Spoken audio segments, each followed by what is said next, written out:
Congress party द्वारा आयोजित press conference में जैसे ही पत्रकारों ने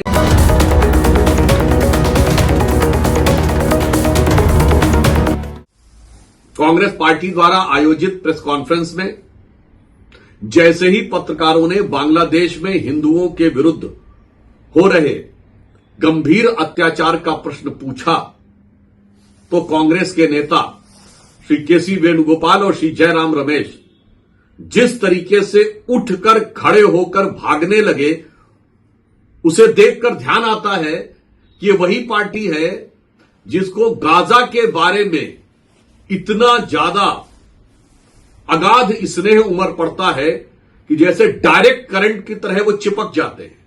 दो करंट होते हैं, डीसी और एसी, डायरेक्ट करंट और अल्टरनेटिंग करंट। डीसी चिपका लेती है और एसी झटका देती है।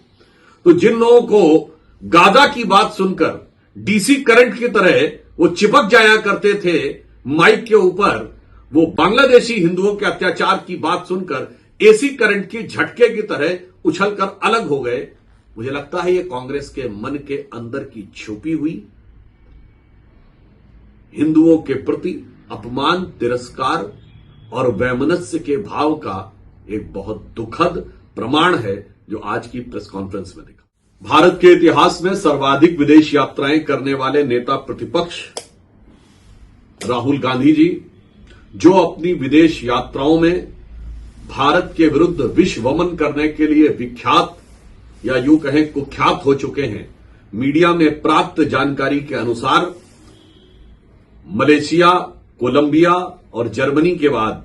अब वो वियतनाम की यात्रा पर गए हैं। यद्यपि वास्तविकता क्या है, वो तो जिस स्थान पर उनका आविर्भाव होगा या वो प्रकट होंगे तब समझ में आएगा कि वो विदेश में कहां पर गए हुए हैं। परंतु जैसा कि पूर्व में अनेक संदिग्ध भारत विरोधी व्यक्तियों और नेताओं के साथ उनकी भेंट और अनेक भारत विरोधी बयानों की तरह एक बार फिर देश को उनकी इस विदेश यात्रा में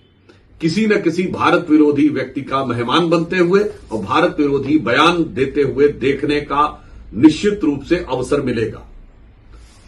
मैं कांग्रेस पार्टी से पूछना चाहता हूं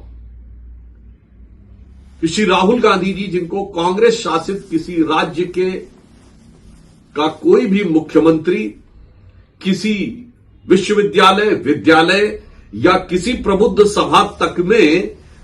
बुलाना आवश्यक नहीं समझता है, उन्हें विदेश में कौन से लोग हैं जो उनका बारंबार स्वागत करने के लिए और भारत के विरुद्ध हाहाकार मचाने के लिए निरंतर बुलाते रहते हैं।